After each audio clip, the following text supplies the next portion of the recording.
Hi friends, welcome back to our channel TET and ESC Network. Okay, so social studies content కి సంబంధించి theme 2 ఇంకా theme 6 already మన ఛానల్లో upload చేసి పెట్టా. ఖచ్చితంగా మీరు అవి చూసుకోవచ్చు. ప్లేలిస్ట్ కూడా సపరేట్ ఉన్నాయి.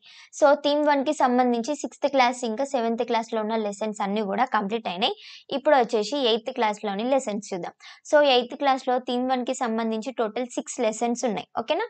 సో ఫ్రెండ్స్, మీ ఎంకరేజ్మెంట్ తోటే నేను ఇంకా ముందటికి వెళ్తున్నా. So thank you so much మీ ఎంకరేజ్మెంట్కి. అండ్ అదేవిధంగా మన ఛానల్ నుంచి ఒక 100 మెంబర్స్కి బెనిఫిట్ అయినా నేను చాలా హ్యాపీగా ఫీల్ అవుతా. ఓకేనా? సో ఫ్రెండ్స్, మీరు మన ఛానల్కి ఫస్ట్ టైం వచ్చినట్టయితే ఖచ్చితంగా ఈ వీడియోకి లైక్ చేయండి. అండ్ మెయిన్గా మన ఛానల్ని సబ్స్క్రైబ్ చేసుకొని డైలీ అప్డేట్స్ ఫాలో అవ్వడం మాత్రం మర్చిపోకండి. ఓకే? సో మీకు ఏ డౌట్స్ ఉన్నా కూడా కింద కమెంట్ సెక్షన్లో కమెంట్ చేయండి. నేను ఖచ్చితంగా రిప్లైస్ అనేవి ఇస్తా. అండ్ మెయిన్గా మీ ఫ్రెండ్స్కి కూడా షేర్ చేయడం మాత్రం మర్చిపోకండి. ఓకే?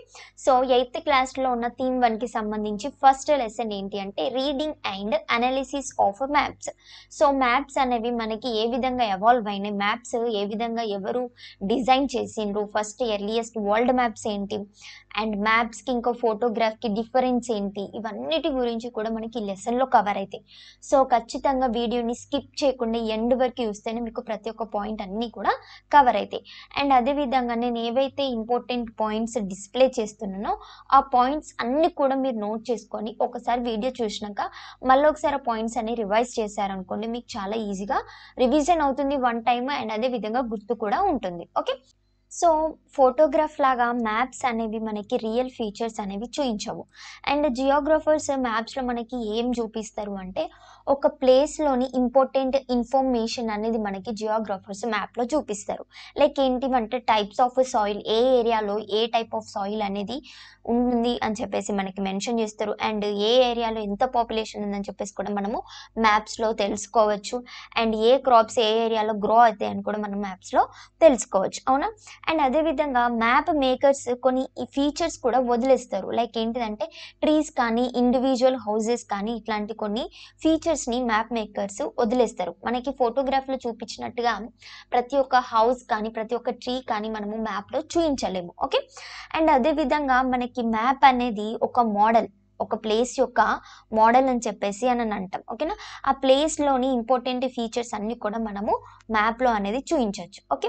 సో ఫోటోగ్రాఫ్లో మనకి ఎంత రెయిన్ పడుతుంది, ఆ రీజన్ ఎంత హాట్ ఉంది, పీపుల్ ఏ లాంగ్వేజ్ మాట్లాడతారు అని చెప్పేసి మనము ఫోటోగ్రాఫ్లో చూపించలేము, బట్ మ్యాప్లో మనము చూపించవచ్చు. ఓకేనా? సో మ్యాప్స్ అనేవి డిఫరెంట్ కైండ్స్ ఆఫ్ పర్పస్కి మ్యాప్స్ అనేది డిజైన్ చేస్తారు. ఓకే? సో మనకి pre historic painting from Zora in మధ్యప్రదేశ్లో మనకి ల్యాండ్, వాటర్ ఇంకా స్కైస్ గురించి కొన్ని స్పెక్యులేషన్స్ అంటే కొన్ని ఊహలది పెయింటింగ్ అనేది ఉంది అని చెప్పేసి మెన్షన్ చేశారు. ఓకేనా? సో ప్రీ హిస్టారిక్ టైంలోనే ఎర్త్, రివర్స్, సీస్, స్కైస్ గురించి కొన్ని స్పెక్యులేషన్స్ అంటే కొన్ని ఊహలు అనేది చేసేవాళ్ళు. సో కాస్మోగ్రఫిక్ అంటే ఇక్కడ ఏంటిదంటే ఫిజికల్ ఫీచర్స్, మన యూనివర్స్ యొక్క ఫిజికల్ ఫీచర్స్ అన్ని కూడా మనము కాస్మోగ్రఫిక్ అని చెప్పేసి అంటాం. సో ఈ ఊహలన్నీ కూడా వేదిక్ ఇంకా పురాణిక టైమ్స్ వరకు కూడా కంటిన్యూ అయినాయి. సో వేదిక్ ఇంకా పురాణిక టైమ్స్లో ఎర్త్ అనేది 7 ఐలాండ్స్ తోటి 7 సీస్ తోటి సరౌండ్ అయింది అని చెప్పేసి మనకి కొన్ని స్పెక్యులేషన్స్ వేదిక్ పురాణిక్ టైమ్స్లో చెప్పారు. సో వీళ్ళు ఏం చేసిండ్రు అని అంటే ఒక కాన్సెంట్రిక్ సర్కిల్లో మధ్యలో మౌంట్ మెరు అనేది ఉంచేసి 7 ఐలాండ్స్ ఇంకా 7 సీస్ సరౌండ్ అయినాయి అని చెప్పేసి మనకి కొన్ని స్పెక్యులేషన్స్ అనేవి చేసారు. నెక్స్ట్ ఇండియా అనేది ఎక్కడ లొకేట్ చేసిండంటే జంబూ ద్వీపాల మనకి ఇండియా అనేది ఐలాండ్ అనేది లొకేట్ చేసారు. ఓకేనా? So understanding the latitudes and longitudes ఇది ఎవరు యూజ్ చేసిండంటే ఫస్ట్ ఆర్యభట్ట యూజ్ చేస్తాడు మ్యాప్స్ చేయడానికి.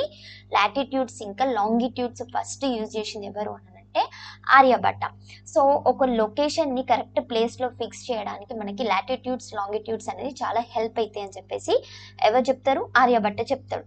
సో ఈ కాన్సెప్ట్ వచ్చేసి 5th సెంచరీ సిఈలో మనకి ఆర్యభట్ట ఇంట్రడ్యూస్ చేస్తారు. ఓకే? సో ఇది వచ్చేసి according to the pre historic అంటే వేదిక్ పురాణిక్ టైమ్స్లో ఉన్న ఈ మౌంట్ మెరు వచ్చేసి మధ్యలో ఉంటుంది. చుట్టూ కూడా చూసుకుంటే ఓషన్స్ ఇంకా ఐలాండ్స్ 7 ఐలాండ్స్ తోటి మనకి చేసారు. సో ఈ మ్యాప్ చూసుకుంటే మనకి 7 ద్వీపాస్ అనేవి లొకేట్ చేసిన మ్యాప్ ఇది. సో ఫస్ట్ ద్వీప వచ్చేసి జంబూ ద్వీప. ఈ జంబూ ద్వీపాలనే మనకి భరతఖండ అంటే ఇండియా అనేది లొకేట్ అయింది. ఓకే? నెక్స్ట్ వన్ వచ్చేసి ప్లక్ష ద్వీప. ఓకే? నెక్స్ట్ థర్డ్ వన్ వచ్చేసి సల్మాలి ద్వీప. ఫోర్త్ వన్ వచ్చేసి శకా ద్వీప, ఫిఫ్త్ వన్ వచ్చేసి కుషా ద్వీప, సిక్స్త్ వన్ వచ్చేసి పుష్కరా ద్వీప, సెవెంత్ వన్ వచ్చేసి క్రోంచా ద్వీప. ఓకేనా, ఇవన్నీ కూడా 7 ద్వీపాస్ మనకి మెన్షన్ చేసి. Okay, so next point, Mughals టైంలో ఇండియన్ మ్యాప్ మేకర్స్ వచ్చేసి ఒక మెథడ్ అనేది సెంట్రల్ ఏషియన్ మ్యాప్ మేకర్స్కి ఇంట్రడ్యూస్ చేస్తారు. సో వీళ్ళు వచ్చేసి జన్పూర్లో అట్లాస్ అనేది ప్రిపేర్ చేస్తారు. ఎప్పుడంటే 17th సెంచరీలో జన్పూర్లో అట్లాస్ అనేది ప్రిపేర్ చేస్తారు. ఎవరి టైంలో? మొఘల్స్ టైంలో. సో అది ఎవరు ప్రిపేర్ చేస్తారు అంటే సాదిక్ ఇస్ఫహానీ అనే అతను అట్లాస్ అనేది ప్రిపేర్ చేస్తారు మొఘల్స్ టైంలో. సో అదేవిధంగా మొఘల్స్ ఎండ్ అయిపోయాక బ్రిటిష్ వాళ్ళు వచ్చారు. సో బ్రిటిష్ వాళ్ళు కూడా ఇండియాలో మ్యాప్ మేకింగ్ అనేది ఇండియా కోసము చేయడం అనేది వాళ్ళు కూడా ఇంట్రెస్ట్ అనేది చూపించారు. కానీ బ్రిటిష్ వాళ్ళు చేసిన మ్యాప్స్ అనేవి ఇన్ని రోజులు సర్వైవ్ అవ్వలేదు అని చెప్పేసి మనకి టెక్స్ట్ బుక్లో మెన్షన్ చేశారు. Okay, next one, earliest surviving maps అనేవి ఎవరు చేసినాయి అని అంటే సుమేరియన్ మ్యాప్స్ అనేవి మనకి ఎర్లియస్ట్ మ్యాప్స్ సర్వైవ్ అయినాయి ఇప్పటి వరకు. సో ఇక్కడ సుమేరియన్ అని అంటే ప్రజెంట్ ఇరాక్ని మనము సుమేరియన్స్ అని చెప్పేసి అంటాం. సో ఇవి వచ్చేసి ఎప్పటి అని అంటే 4000 years ఎగో అప్పటి సుమేరియన్ మ్యాప్స్ ఎప్పటి 4000 years ఎగో అప్పటి. సో వీళ్ళంతా కూడా ఒక క్లే టాబ్లెట్ మీద మ్యాప్స్ అనేవి ప్రింట్ చేశారు. ఓకే, సో వీళ్ళు ఏం చేసేవాళ్ళంటే ఎక్కువగా ల్యాండ్ అనేది మొత్తం కూడా టెంపుల్స్కే ఎక్కువగా ఉంటుండే. సో ఆ ల్యాండ్ మీద అకౌంట్స్ కానీ వాటి యొక్క ఇన్కమ్ అనేది రికార్డ్స్ అనేవి మెయింటైన్ చేయడం కోసము వీళ్ళు ఈ క్లే టాబ్లెట్ మీద మ్యాప్స్ అనేవి చేశారు. ఎవరు? సుమేరియన్స్ అనే వాళ్ళు చేశారు. నెక్స్ట్ వన్ వచ్చేసి బాబిలోనియన్స్ వచ్చేసి కూడా మ్యాప్స్ చేస్తారు. సో వీళ్ళు చేసిన ఏంటి అంటే world maps. Earliest world maps ఎవరు చేసారంటే బాబిలోనియన్స్ అనేవి చేస్తారు. ఓకేనా, సో వీళ్ళు కూడా క్లే టాబ్లెట్స్ మీదనే ప్రింట్ చేస్తారు. వీళ్ళ ఎన్ని ఇయర్స్ ఎగో అని అంటే 2600 years ఎగో వీళ్ళు మ్యాప్స్ అనేవి చేసారు. ఓకేనా, నెక్స్ట్ పాయింట్, సో వీళ్ళ మ్యాప్ అనేది ఏ విధంగా ఉంటుందంటే 2 circles ఉంటాయి. సో ఇన్నర్ సర్కిల్లో మొత్తం కూడా cities, villages, reverse and mountains అన్నీ కూడా ఉంటాయి. ఓకేనా, సో బేబిలోన్ అనే సిటీ అనేది మాత్రము ఈ ఇన్నర్ సర్కిల్కి మిడిల్లో సిటీ అనేది మెన్షన్ చేశారు. ఓకేనా, సో ఎవరైతే మ్యాప్స్ అనేవి డిజైన్ చేస్తారో వాళ్ళ యొక్క కంట్రీని కానీ వాళ్ళ యొక్క సిటీని కానీ విలేజ్ని కానీ ఆ మ్యాప్లో సెంటర్లో చూపించేవాళ్ళు. సో ఈ పాయింట్ అనేది మీరు నోట్ చేసుకోండి. Okay, next, so beyond the inner circle. So inner సర్కిల్లో మొత్తం కూడా విలేజ్, రివర్స్ అన్నీ కూడా ఉంటాయి కదా. సో ఇన్నర్ సర్కిల్కి చుట్టూ కూడా రివర్స్, సాల్ట్ రివర్స్ కానీ సీస్ కానీ ఇవన్నీ కూడా వాళ్ళు చూపించేవాళ్ళు. ఓకేనా, సో వాళ్ళు చూపించిన మ్యాప్స్ అనేవి ఈ విధంగా ఉన్నాయి. సో సుమేరియన్ క్లే టాబ్లెట్ యొక్క మ్యాప్స్ అనేవి ఈ విధంగా ఉండే ఎర్లియస్ట్ మ్యాప్స్ ఇవి ఎప్పుడంటే 4000 years ఎగోవి. సో సుమేరియన్ అంటే ప్రజెంట్ ఇరాక్ అని చెప్పేసి అంటాము. బేబిలియన్ మ్యాప్స్ వచ్చేసి ఈ విధంగా ఉంటాయి. సో ఇది వచ్చేసి ఇన్నర్ సర్కిల్. సో ఈ ఇన్నర్ సర్కిల్లో మొత్తం కూడా విలేజ్ కానీ రివర్స్ కానీ మౌంటైన్స్ అన్నీ కూడా మనకి ఇన్నర్ సర్కిల్లో చూపిస్తారు. మిడిల్లో మాత్రము బేబిలాన్ సిటీ అనేది మనకి మిడిల్లో చూపించారు. ఓకేనా, సో చుట్టూ కూడా బియాండ్ ద ఇన్నర్ సర్కిల్ మొత్తం కూడా మనకి బిట్టర్ రివర్స్ కానీ సాల్ట్ సీస్ అన్ని కూడా మనకి చూపిస్తారు. ఓకే, సో నెక్స్ట్ వచ్చేసి గ్రీక్ జియోగ్రఫర్స్ లైక్ అనాక్సిమాండర్, హెకేటియాస్ అంటే హెకేటియాస్ ఆఫ్ మిలేటస్ అంటే ప్రజెంట్ టర్కీ అండ్ హెరిడోటస్ వీళ్ళు ముగ్గురు కూడా గ్రీక్ జియోగ్రఫర్స్. వీళ్ళు ఏం ప్రిపేర్ చేస్తారంటే వరల్డ్ మ్యాప్స్ అనేవి ప్రిపేర్ చేస్తారు based on arranging places from east to west and north to south. అంటే డైరెక్షన్స్ యూజ్ చేసి వీళ్ళు వరల్డ్ మ్యాప్స్ అనేవి చేసిరని చెప్పేసి మనము ఈ పాయింట్ నుంచి అర్థం చేసుకోవచ్చు. సో వీళ్ళు ఏం చేసిన అంటే కొన్ని ప్లేసెస్కి ట్రావెల్ చేసి ఆ ప్లేసెస్ గురించి తెలుసుకొని అక్కడ హిస్టారిక్ ప్లేసెస్ గురించి తెలుసుకొని వాళ్ళు ఒక డిస్క్రిప్షన్ అనేది చేసి వాటి బేస్డ్ మీద మ్యాప్స్ అనేవి చేసారు. సో వీళ్ళు చేసిన మ్యాప్స్ అనేవి ఇప్పటి వరకు మనకి లేకపోయినా కొంతమంది హిస్టారియన్స్ వాళ్ళు ఏం చేసారంటే వీళ్ళు చేసిన డిస్క్రిప్షన్ మీద బేస్ చేసుకొని మ్యాప్స్ అనేవి రీక్రియేట్ చేయడం అనేది చేసారు. సో ఈ 3 జియోగ్రఫర్స్ తర్వాత గ్రీక్ వాళ్ళు ఏ విధంగా వరల్డ్ మ్యాప్ అనేది డిజైన్ చేశారంటే గ్రీస్ అనేది మనకి మిడిల్లో చూపిస్తారు. గ్రీక్ వాళ్ళు వాళ్ళ యొక్క గ్రీస్ కంట్రీని మనకి మిడిల్లో చూపించారు. సో వాళ్ళు కూడా ఈ వరల్డ్ని 3 కాంటినెంట్స్గా డివైడ్ చేసిండ్రు, Europe, Asia and Libya. Libya అంటే ఆఫ్రికా అని చెప్పేసి అంటాం. సో ఈ 3 కూడా మెడిటేరియన్ సీ నుంచి సపరేట్ అయ్యే విధంగా మనకి వరల్డ్ మ్యాప్ అనేది గ్రీక్ వాళ్ళు చూపిస్తారు. సో గ్రీక్ వాళ్ళ తర్వాత రోమన్ వాళ్ళు కూడా మ్యాప్ మేకింగ్కి ఇంట్రెస్ట్ అనేది చూపించారు. ఇచ్చారు. సో గ్రీక్ వాళ్ళు ఏం చేసారంటే మొత్తం వరల్డ్లో వాళ్ళ ట్రేడింగ్ అనేది చేయాలి, మొత్తం వాళ్ళే రూల్ చేయాలి అని చెప్పేసి అనుకొని సో మనకి ఇండియాకి వస్తారు ఒక గ్రీక్ కింగ్ వచ్చేసి అలెగ్జాండర్. ఎప్పుడు అంటే 2300 ఇయర్స్ ఎగోకి ఇండియాకి అనేది వస్తారు. సో ఈ విధంగా వాళ్ళు వేరే కంట్రీస్కి వెళ్ళి ట్రేడింగ్ చేయడానికి వాళ్ళకి మ్యాప్స్ అనేవి చాలా యూజ్ అయినాయి. ఎందుకనంటే మనకి డైరెక్షన్స్ అయినా ఏ ప్లేస్ ఎక్కడ వస్తుంది ఏంటని చేయాలంటే మనకి మ్యాప్స్ అనేది చాలా ఇంపార్టెంట్, అవునా. సో గ్రీక్ వాళ్ళు మ్యాప్ని అక్యురేట్గా డిజైన్ చేయడం కోసము లాంగిట్యూడ్స్ ఇంకా లాటిట్యూడ్స్ యొక్క హెల్ప్ అనేది తీసుకున్నారు. సో మనకి ఫస్ట్ లాంగిట్యూడ్స్ ఇంకా లాటిట్యూడ్స్ డిజైన్ చేసింది ఎవరు, చెప్పింది డిస్క్రిప్షన్ ఇచ్చింది ఎవరు, ఆర్యభట్ట అనేది 5th సెంచరీలో ఇస్తాడు, అవునా. సో గ్రీక్ వాళ్ళు కూడా లాంగిట్యూడ్స్ లాటిట్యూడ్స్ని యూజ్ చేసుకొని అక్యురేట్గా మ్యాప్స్ డిజైన్ చేయాలని చెప్పేసి వాళ్ళు ట్రై చేస్తారు. సో దానికోసం ఏం చేస్తారు అని అంటే ప్లేసెస్లో సేమ్ టైంలో మిడ్ డే అనేది ఎప్పుడైతే పడుతుందో ఆ ప్లేసెస్ని జాయిన్ చేసుకుంటూ అంటే నార్త్ నుంచి సౌత్ వరకు ఆ 2 ప్లేసెస్ జాయిన్ చేసుకుంటూ మెరిడియన్ లైన్ అని చెప్పేసి గీస్తారు. దాన్నే ఇంకొకటి నూన్ లైన్ అని చెప్పేసి అంటాము, వాటిని లాంగిట్యూడ్ లైన్స్ అని కూడా అంటాం, ఓకేనా. నెక్స్ట్ సో లాటిట్యూడ్స్ డ్రా చేయడానికి వీళ్ళు ఏం చేసిండ్రు అంటే నూన్ టైంలో ఆఫ్టర్నూన్ టైంలో ఏ ప్లేసెస్లో ఈక్వల్ లెంత్ ఆఫ్ షాడో అనేది పడుతుందో ఆ ప్లేసెస్ని కనెక్ట్ చేస్తూ లాటిట్యూడ్స్ అనేది డ్రా చేస్తారు గ్రీక్ వాళ్ళు. సో ఈ విధంగా లాటిట్యూడ్స్ లాంగిట్యూడ్స్ యూజ్ చేసి ఒక మ్యాప్ని గ్రిడ్ లాగా తయారు చేసి ఈస్ట్ నుంచి వెస్ట్కి నార్త్ నుంచి సౌత్కి ప్లేసెస్ అనేవి లొకేట్ చేయడము చాలా ఈజీ అయింది. సో ఈ విధంగా లైన్స్ అన్నీ కూడా అక్యురేట్గా డ్రా చేసి లాంగిట్యూడ్స్ లాటిట్యూడ్స్ని కరెక్ట్గా ఫైనలైజ్ చేయడానికి వాళ్ళకి మొత్తం కూడా 2000 ఇయర్స్ టైం అనేది తీసుకుంది.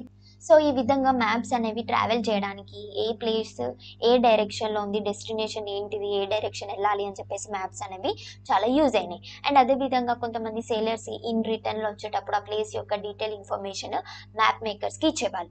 సో ఏన్షియంట్ మ్యాప్స్ అన్నీ కూడా యూరప్ ఇంకా నియర్ బై కంట్రీస్ గురించి కరెక్ట్ ఇన్ఫర్మేషన్ అనేది ఉంటుండే. అండ్ అదేవిధంగా సేలర్స్ అంతా కూడా కాస్ట్ ఏరియాస్ అంటే మనకి ఏవైతే తీర ప్రాంతాలు ఉంటాయో వాటి గురించి కరెక్ట్ ఇన్ఫర్మేషన్ ఇచ్చేవారు. ఇంటీరియర్ పార్ట్స్ గురించి కొంచెము డీటెయిల్ ఇన్ఫర్మేషన్ అనేది ఇవ్వకపోతుండే, ఓకే. నెక్స్ట్ వన్ వచ్చేసి సో టాలమీ అనే అతను వచ్చేసి ఫేమస్ జియోగ్రఫర్, మనకి ఏన్షియంట్ వరల్డ్లో ఫేమస్ జియోగ్రఫర్ ఎవరు అని అంటే టాలమీ. ఇతను లాంగిట్యూడ్ ఇంకా లాటిట్యూడ్స్ యూజ్ చేసి detailed description of the maps వరల్డ్లా అనేది మనకి డిజైన్ చేస్తాడు. సో ఇతను రాసిన బుక్ అనేది అరబ్ స్కాలర్స్ యూజ్ చేసుకొని మ్యాప్స్ అనేవి ప్రిపేర్ చేస్తారు. సో అట్లా ఒక ఫేమస్ అరబ్ మ్యాప్ మేకర్ ఎవరు అంటే ఆల్ ఇడ్రిసి. ఇతను వచ్చేసి వరల్డ్ మ్యాప్ తన కింగ్ కోసము తయారు చేస్తారు, ఓకేనా. సో తన కింగ్ కోసము తయారు చేసిన మ్యాప్ మేకర్ ఎవరు అనంటే ఆల్ ఇడ్రిసి అని చెప్పేసి మనము ఆప్షన్ అనేది పెట్టాలి. ఎప్పుడు అనంటే 1154 CEలో మనకి మ్యాప్ అనేది తయారు చేస్తాడు. సో ఈ అరేబిక్ వాళ్ళు మొత్తం కూడా యురేషియన్ కాంటినెంట్ మొత్తం కూడా ఫుల్గా చూపిస్తారు. అండ్ అదేవిధంగా ఆఫ్రికన్ కాంటినెంట్ యొక్క నార్త్ పార్ట్ మొత్తం కూడా చూపించారు. సో ఇంకా వీళ్ళు సౌత్ పార్ట్ ఆఫ్ ఆఫ్రికా ఇంకా సౌత్ ఈస్ట్ ఆఫ్ ఏషియా అనేది వీళ్ళకి డీటెయిల్స్ అనేవి తెలియకపోతుండే, వాళ్ళు దాని గురించి చూపించలేదు. సో వీళ్ళు ఏం చేసారంటే ఫస్ట్లో వీళ్ళు సౌత్ని టాప్లో ప్లేస్ చేసిండ్రు అండ్ నార్త్ని బాటంలో ప్లేస్ చేసిండ్రు మ్యాప్స్. నెక్స్ట్ వన్ యూరోపియన్స్ వచ్చేసి మ్యాప్ మేకర్స్ ఏ విధంగా చేస్తారంటే వీళ్ళు మొత్తం కూడా రిలీజియస్ ఐడియాస్ తోటి ఇన్ఫ్లుయెన్స్ అవుతారు. ఎవరు? European map makers. సో వీళ్ళు మొత్తం కూడా బైబిల్ బేస్ చేసుకొని వీళ్ళు యూరోపియన్స్ అనేది మ్యాప్స్ అనేవి డిజైన్ చేస్తారు. సో వీళ్ళు వచ్చేసి మొత్తం కూడా 3 కాంటినెంట్స్ గానే చూపిస్తారు. Asia, Europe and Africa continents చుట్టూ కూడా ఓషియన్స్ అనేవి సరౌండ్ అయిన విధంగా మనకి చూపిస్తారు. సో ఏషియా కాంటినెంట్ వచ్చేసి వీళ్ళు లార్జెస్ట్ గా చూపిస్తారు. ఎందుకు అని అంటే జీసస్ క్రైస్ట్ బర్త్ అయిన ప్లేస్ జెరూసెలం అనేది ఏషియా కాంటినెంట్ లో ఉంది అని చెప్పేసి వాళ్ళు ఏషియా కాంటినెంట్ ని టాప్ లో ఈ విధంగా పెద్దగా చూపిస్తారు. చిన్నగా కింద వచ్చేసి యూరప్ ఇంకా ఆఫ్రికా అనేది కింద చూపిస్తారు, ఓకే. సో అరౌండ్ 1480 CEలో యూరోపియన్స్ టాలమీ బుక్స్ ని మళ్ళీ రీడిస్కవర్ అనేది చేస్తారు. సో ఈ టాలమీ బుక్స్ అనేది 15th సెంచరీలో నాన్ అరబిక్ వరల్డ్ ని ఇన్స్పైర్ చేసి మనకి important schools like Italian schools, French schools, English schools, German schools అనేవి స్టార్ట్ అయినాయి, okay. Next so Arab traders అంతా కూడా ఇండియాకి రావడం కోసం మెడిటేరియన్ సీ నుంచి సీ రూట్ అనేది బ్లాక్ చేస్తారు. సో అందువల్ల కొలంబస్ ఇంకా వాస్కో డగామా ఇండియాకి రావడానికి కొన్ని సీ రూట్స్ అనేది డిస్కవర్ చేస్తారు. సో అందులో చేయడంలో కొలంబస్ వెస్ట్ సైడ్ వెళ్ళి అమెరికాని డిస్కవర్ చేస్తారు. వాస్కో డగామా వచ్చేసి ఆఫ్రికా నుంచి ట్రావెల్ చేస్తూ ఇండియాకి రీచ్ అవుతాడు. ఓకేనా. సో వీళ్ళ గురించి నేను ఆఫ్రికా ఇంకా యూరప్ కాంటినెంట్ చెప్పినప్పుడు చాలా డీటెయిల్ ఎక్స్ప్లెనేషన్ అనేది చేసిన. ఓకే. నెక్స్ట్ 16th సెంచరీలో హోలాండ్ అనేది మనకి మేజర్ ట్రేడింగ్ పవర్గా మారింది. So next point, father of Dutch cartography ఎవరు అంటే గెరేడస్ మెర్కాటర్ అనే అతను డచ్ కార్టోగ్రఫీ యొక్క ఫాదర్. సో ఇతను ఏం చేసిండంటే ప్రీవియస్ మ్యాప్స్ యొక్క వర్క్స్ అన్ని కూడా ఎగ్జామిన్ చేసి ఒరిజినల్ మ్యాప్ అనేది డిజైన్ చేయడానికి అతను ఇంట్రెస్ట్ అనేది చూపించిండు. సో మెర్కాటర్స్ మ్యాప్ ప్రొజెక్షన్ అనేది ఫేమస్ మ్యాప్ ప్రొజెక్షన్, దాన్ని ఏమంటాం అంటే మెర్కాటర్ ప్రొజెక్షన్ అని చెప్పేసి అంటాం. సో ఇతని ప్రొజెక్షన్ అనేది ఏ విధంగా ఉంటుందంటే ఇప్పుడు మనకి ఎర్త్ అనేది రౌండ్గా ఉంటుంది. సో ఆ రౌండ్ ఉన్న ఎర్త్ని మనము పేపర్ మీద చూపించాలంటే ఫ్లాట్గానే అవుతుంది కదా పేపర్ మొత్తం కూడా. సో దాని మీద చూపించాలంటే ఏదైనా కాంటినెంట్ యొక్క సైజు కానీ డిస్టెన్స్ కానీ డైరెక్షన్స్ కానీ కొన్ని డిస్ట్రాక్షన్ అవుతాయని చెప్పేసి అతను ఏం చేసిండు అన్నదంటే ఈ ప్రొజెక్షన్ బేస్డ్ మీద ఏ కాంటినెంట్ యొక్క సైజు డిస్ట్రాక్ట్ కాకుండా డైరెక్షన్ అనేది పోకుండా అన్ని సైజెస్ కరెక్ట్గా మెథడ్లో చూపించడమే ఈ మెర్కాటర్ ప్రొజెక్షన్ అని చెప్పేసి అంటాం. ఓకేనా. నెక్స్ట్, సో ఈ మెర్కాటర్ ప్రొజెక్షన్ అనేది ఇప్పటికీ కూడా వరల్డ్ మ్యాప్స్ చేయడంలో మనకి యూజ్ చేస్తారు. సో దీని ద్వారా ఏంటిదంటే షిప్స్ సేలర్స్ కానీ వాళ్ళకి అందరికీ కూడా మ్యాప్స్ అనేది యూజ్ చేయడము చాలా ఈజీ అయింది. అండ్ అదేవిధంగా మనకి బ్రిటిష్ వాళ్ళు ఇండియాని రూల్ చేయడం కోసము ఇండియాలో ఉన్న ఇంటీరియర్ పార్ట్స్లోని మినరల్స్ ఏ పార్ట్స్లో ఉంటాయని తెలుసుకోవడానికి వాళ్ళు ఒక డిపార్ట్మెంట్ని ఎస్టాబ్లిష్ చేస్తారు. దాన్నే సర్వే ఆఫ్ ఇండియా. సో ఈ సర్వే అనేది మొత్తం ఎంటైర్ కంట్రీ ఇండియాని మొత్తం కూడా సర్వే చేసి మ్యాప్స్ అనేవి ప్రిపేర్ చేయడానికి ఈ డిపార్ట్మెంట్ అనేది పనిచేస్తుంది. సో ఈ డిపార్ట్మెంట్కి జేమ్స్ రెనెల్ అనే అతను జనరల్గా ఉంటుండే. సో ఇతనే వచ్చేసి ఫస్ట్ సర్వే బేస్డ్ మ్యాప్స్ అనేవి ప్రిపేర్ చేస్తారు ఇండియాకి. ఎవరు? జేమ్స్ రెనెల్. ఏ ఇయర్లో అంటే 1776లో ఇతను survey based first India maps అనేవి James Rennell prepare. So next point, in 1802 CE William Lambton అనే అతను important geographical survey in the world అనేది స్టార్ట్ చేసింది. సో మనకి ల్యాండ్లో ఉన్న ప్రతి ఒక్క హైట్ని డిటర్మైన్ చేయడానికి అతను స్టార్టింగ్ చెన్నై నుంచి హిమాలయాస్ వరకు అంతా కూడా లాంగిట్యూడ్ని మెజర్ చేసిండు. దాని ద్వారా ఏంటిదంటే మనకి డిఫరెంట్ టైప్స్ ఆఫ్ ప్లేసెస్ యొక్క హైట్స్ని అతను డిటర్మైన్ చేయడానికి యూజ్ అయింది. ఓకేనా. సో ఈ సర్వే వచ్చేసి ఎవరు కంప్లీట్ చేస్తారంటే సర్ జార్జ్ ఎవరెస్ట్ అనే అతను కంప్లీట్ చేస్తాడు. సో ఇతనే వచ్చేసి mount Everest first time scientific method use చేసి మెజర్ చేస్తారు కాబట్టి మనము మౌంట్ ఎవరెస్ట్కి ఇతని పేరు మీదనే ఎవరెస్ట్ అని చెప్పేసి నేమ్ ఇచ్చినాం. సో నెక్స్ట్ పాయింట్, సో ఈ జియోగ్రఫికల్ సర్వే ఆఫ్ ఇండియా అనేది ఫస్ట్ సర్వే ఎప్పుడైతే మౌంట్ ఎవరెస్ట్ని ఎస్టాబ్లిష్ చేసింది, ఏమని highest peak in the world అని ఎస్టాబ్లిష్ చేసిన సర్వే ఏంటిది మనకి geographical survey in the India. Okay. Next, so maps అన్నీ కూడా కొన్ని మ్యాప్స్ ఓన్లీ వన్ ఆస్పెక్ట్ మీదనే ఫోకస్ చేస్తే వాటిని మనము థిమాటిక్ మ్యాప్స్ అని చెప్పేసి అంటాం. సో మ్యాప్స్ అన్నీ కూడా వార్లో కూడా చాలా యూజ్ అయినాయి. అండ్ అదేవిధంగా కొన్ని కంట్రీస్ డెవలప్ అవ్వడానికి కూడా అండ్ రిసోర్సెస్ ఏ ప్లేస్లో అవైలబుల్లో ఉంటాయి అండ్ అగ్రికల్చర్ డెవలప్మెంట్కి అన్నిటి కూడా మ్యాప్స్ అనేవి చాలా యూజ్ అయినాయి. Okay. Next one, so political maps అంటేనేమో మనకి mandals, districts, states, countries, Capitals యొక్క ఇన్ఫర్మేషన్ ఇస్తే వాటిని మనము పొలిటికల్ మ్యాప్స్ అని చెప్పేసి అంటాం. సో ఫిజికల్ మ్యాప్స్ అంటేనేమో మౌంటైన్స్, రివర్స్, ప్లాట్యూస్ గురించి చెప్తే మనము వాటిని ఫిజికల్ మ్యాప్స్ అని చెప్పేసి అంటాం. నెక్స్ట్ ల్యాండ్ యూజ్ మ్యాప్స్ అంటేనేమో how people use the land అని చెప్పేసి చెప్తాయి. ల్యాండ్ యూజ్ మ్యాప్స్ ఏం చెప్తాయి? It shows how people use the land. Okay. Next one, so quantitative data అనేది ఏం రిప్రజెంట్ చేస్తుందంటే డాట్ మెథడ్ తోటి రిప్రజెంట్ చేస్తుంది. వాటిని మనము క్వాంటిటేటివ్ డాటా అని చెప్పేసి అని అంటాము. అండ్ అదేవిధంగా వాటిని మనము సర్కిల్స్, గ్రాఫ్స్, చార్ట్స్గా కూడా డిటర్మైన్ చేయొచ్చు. అండ్ అదేవిధంగా ఒక స్టిపులేటెడ్ థిమాటిక్ మ్యాప్స్లో మనము షేడింగ్ ప్యాటర్న్స్ అనేవి కూడా యూజ్ చేయొచ్చు. ఓకే. నెక్స్ట్ పాపులేషన్ వచ్చేసి మనము షేడింగ్ తోటి కూడా మనము పాపులేషన్ మ్యాప్లో చూపించవచ్చు. వాటిని మనము పాపులేషన్ డెన్సిటీ మ్యాప్స్ అని చెప్పేసి అంటాం. Okay, next one. సో మనకి ఇండియా మ్యాప్స్లో యూజ్ చేసే కన్వెన్షన్ సింబల్స్ అన్నీ కూడా సర్వే ఆఫ్ ఇండియా నుంచి తీసుకున్నాయే అని చెప్పేసి మనకి టెక్స్ట్ బుక్లో కొన్ని సింబల్స్ అనేవి మెన్షన్ చేస్తారు. సో కన్వెన్షనల్ సింబల్స్ అంటేనేమో మనకి టెక్స్ట్ బుక్లో కొన్ని సర్వే ఆఫ్ ఇండియాకి బేస్డ్ కొన్ని సింబల్స్ అనేవి టెక్స్ట్ బుక్లో మెన్షన్ చేసి అవి ఒకసారి మీరు చూసుకోండి. ఓకేనా. సో మనము మ్యాప్స్లో కొన్ని డిఫరెంట్ టైప్స్ ఆఫ్ కలర్స్ అనేవి చూస్తాం. సో ఏ కలర్ దేన్ని ఇండికేట్ చేస్తుంది అని చెప్పేసి మనకి టేబుల్ అనేది మెన్షన్ చేసాం. సో డార్క్ గ్రీన్ వచ్చేసి ఫారెస్ట్ని మెన్షన్ చేస్తుంది, లైట్ గ్రీన్ ఏమో గ్రాస్ ల్యాండ్స్, బ్రౌన్ కలర్ ఏమో ల్యాండ్ యూజ్డ్ ఫర్ అగ్రికల్చర్. ఓకేనా, మనము నార్మల్గా ల్యాండ్ని ప్లగ్ చేస్తే మొత్తం కూడా బ్రౌన్ కలర్లో మనకి సాయిల్ అంతా కూడా బ్రౌన్ కలర్లో ఉంటుంది కదా, సో అందుకని అగ్రికల్చర్ అని చెప్పేసి గుర్తుంచుకోండి. ఎల్లో కలర్ వచ్చేసి మనకి క్రాప్డ్ ఏరియాకి యూజ్ చేస్తాం.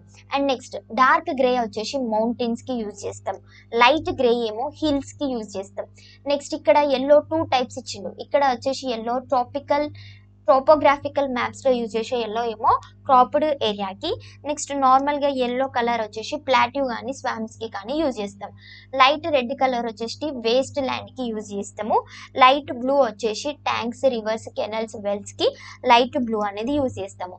డార్క్ బ్లూ వచ్చేసి సీస్ కానీ ఓషన్స్కి డార్క్ బ్లూ అనేది యూజ్ చేస్తాము. వైట్ కలర్ వచ్చేసి places where minerals are available వాటికి మనము యూజ్ చేస్తాము. బ్లాక్ కలర్ వచ్చేసి బౌండరీస్కి యూజ్ చేస్తాం. ఓకే, సో ఇక్కడ వచ్చేసి density population according to the 2011 census ప్రకారము మన కంట్రీలో ఉన్న డెన్సిటీ పాపులేషన్. సో ఇవి ఖచ్చితంగా గుర్తుంచుకోవాలి. పేపర్ 2 వాళ్ళకి according to the 2011 density population అడగడానికి ఛాన్స్ అనేది ఉంది. ఓకేనా. సో మన తెలంగాణ యొక్క డెన్సిటీ పాపులేషన్ వచ్చేసి 307 అని చెప్పేసి గుర్తుంచుకోండి. అండ్ లీస్ట్ డెన్సిటీ పాపులేషన్ వచ్చేసి అరుణాచల్ ప్రదేశ్ అని చెప్పేసి గుర్తుంచుకోండి. హైయెస్ట్ డెన్సిటీ పాపులేషన్ వచ్చేసి Bihar according to the 2011. So ఈ విధంగా మనకి తెలంగాణ ఇంకా హైయెస్ట్, లీస్ట్ డెన్సిటీ పాపులేషన్ ఇవన్నీ గుర్తుంచుకోండి. మిగతావి కూడా కొంచెం గుర్తుంచుకోవడానికి పేపర్ 2 వాళ్ళు ట్రై చేయండి. ఓకే, సో రిలీఫ్ ఫీచర్స్ అంటేనేమో ఎర్త్ సర్ఫేస్ యొక్క హై కానీ లో ఏరియాస్ని మనము రిలీఫ్ ఫీచర్స్ అంటాం. సో మెయిన్ రిలీఫ్ ఫీచర్స్ అంటే ఏంటి అంటే హిల్స్ కానీ, వ్యాలీస్ కానీ, ప్లాట్యూస్ కానీ, ప్లేన్స్ కానీ, శాండ్ ప్లేసెస్, రాకీస్, ఇవన్నీ కూడా రిలీఫ్ ఫీచర్స్ అని చెప్పేసి అంటాం. ఓకే, సో మ్యాప్ అనేది ఫ్లాట్ సర్ఫేస్గా ఉంటుంది కాబట్టి మనము ప్రతి ఒక్క ల్యాండ్లో ఉన్న ప్రతి ఒక్క హైట్ అనేది మనము మ్యాప్లో చూపించలేము. సో ఆ విధంగా చూపించడానికి స్పెషల్ సింబల్స్ అనేవి యూజ్ చేస్తాము. వాటిని మనము కౌంటరియస్ ఆర్ ఐసో లైన్స్ అని చెప్పేసి అంటాం. సో ఈ కౌంటర్ లైన్స్ అన్ని కూడా మ్యాప్స్ ఒక ప్లేసెస్ యొక్క సేమ్ హైట్ ప్లేసెస్ ని జాయిన్ చేస్తే మనం కౌంటర్ లైన్స్ అనేవి గీస్తాం. సో ఈ కౌంటర్ లైన్స్ అన్ని కూడా సీ లెవెల్ నుంచి మెజర్ చేయడము స్టార్ట్ అవుతాయి. సో ఈ కౌంటర్ లైన్స్ అన్ని కూడా ఫిక్స్డ్ ఇంటర్వెల్స్ ఆఫ్ హైట్ తోటే డ్రా చేస్తారు. లైక్ ఏంటిదంటే 20 మీటర్స్ కానీ, 50 మీటర్స్, 100 మీటర్స్, 150 మీటర్స్, ఈ విధంగానే ఉంటాయి. ఓకేనా. సో ఇక్కడ ఈ పిక్చర్ చూడండి, ఎక్కడైతే జెంటిల్ స్లోప్ అంటే కొంచెమే స్లోప్ ఉంటుందో ఆ కౌంటర్ లైన్స్ అనేవి ఫార్గా ఉంటాయి, దూరంగా ఉంటాయి. అంటే డిస్టెన్స్ అనేది ఈ విధంగా ఉంటుంది. ఎక్కడైతే మౌంటైన్స్ యొక్క స్లోప్ అనేది చాలా ఎక్కువగా ఉంటుందో అక్కడ కౌంటర్ లైన్స్ అనేవి దగ్గరగా వస్తాయి. ఇక్కడ చూసుకుంటే చూడండి, ఇక్కడ కౌంటర్ లైన్స్ కొంచెము డిస్టెన్స్ దూరంగా ఉన్నాయి, ఇక్కడ కౌంటర్ లైన్స్ కొంచెము దగ్గరగా వచ్చినాయి. ఓకే, ఎక్కడైతే ప్లాట్యూ రీజియన్ ఉంటుందో అక్కడ కౌంటర్ లైన్స్ అన్ని కూడా యూనిఫామ్ గా ఉంటాయి. అంటే సేమ్ ఈక్వల్ లెంత్ తోటి కౌంటర్ లైన్స్ అనేటివి ఉంటాయి. Okay, next one. సో ఈ కౌంటర్ లైన్స్ అన్ని కూడా ఒక ల్యాండ్ యొక్క స్లోప్ కానీ అండ్ అన్ని ఎలివేషన్స్ అన్ని కూడా మనకి కౌంటర్ లైన్స్ అన్ని కూడా చూపిస్తాయి. సో ఈ ఎలివేషన్స్ అయిన స్లోప్స్ అన్ని కూడా అబౌవ్ ద సీ లెవెల్ నుంచి మనకి కౌంటర్ లైన్స్ అనేవి మెజర్ చేయడం అనేది జరుగుతుంది. ఓకే, ఏరియల్ ఫోటోగ్రాఫ్ అనేది గ్రౌండ్ యొక్క ఫొటోస్ తీయడానికి అదొక టెక్నిక్ అని చెప్పేసి మనం చెప్పొచ్చు. సో ఈ ఫోటోగ్రాఫ్స్ అనేది కొంత హైట్ నుంచి గ్రౌండ్ యొక్క ఫొటోస్ అనేవి తీస్తారు. లైక్ యూజింగ్ ఎయిర్ క్రాఫ్ట్స్ కానీ, హెలికాప్టర్స్ కానీ, హాట్ బెలూన్స్ యూజ్ చేసి మనకి ఫోటోగ్రాఫ్స్ అనేవి తీస్తారు. సో ఈ ఏరియల్ ఫోటోగ్రాఫ్స్ అనేవి మ్యాప్స్ కావు అని చెప్పేసి మనకి మెన్షన్ చేసి. Okay, next. సో శాటిలైట్ ఇమేజినరీస్ అంటే ఏంటి అని అంటే ఇవి కూడా ఫోటోగ్రాఫ్సే. అంటే మనకి ఎర్త్ యొక్క ప్లేసెస్ అన్ని కూడా ఆర్టిఫిషియల్ శాటిలైట్స్ మనము స్పేస్లో ఏవైతే లాంచ్ చేస్తామో వాటి నుంచి ఫొటోస్ తీస్తారు. ఓకే, సో ఇవన్నిటి మ్యాప్స్ మేకింగ్కి కానీ, ప్లానింగ్కి కానీ, మెట్రోలాజీకి కానీ, ఫారెస్ట్ వార్ఫేర్స్కి కానీ, వీటన్నిటికీ కూడా ఈ శాటిలైట్ ఇమాజినరీస్ అనేవి యూజ్ అవుతాయి అని చెప్పేసి మనకి మెన్షన్ చేశారు. ఓకేనా. సో ఇది మొత్తం కూడా 8th క్లాస్లో ఉన్న రీడింగ్ మ్యాప్స్ అండ్ అనాలైసిస్కి సంబంధించి డీటెయిల్ ఎక్స్ప్లెనేషన్. నెక్స్ట్ వీడియోలో నెక్స్ట్ 2 లెసన్స్ అనేవి నేను నెక్స్ట్ వీడియోలో అప్లోడ్ చేస్తాను. Okay, so friends, don't forget to like, share, comment and subscribe our channel. Thanks for watching. See you in the next video.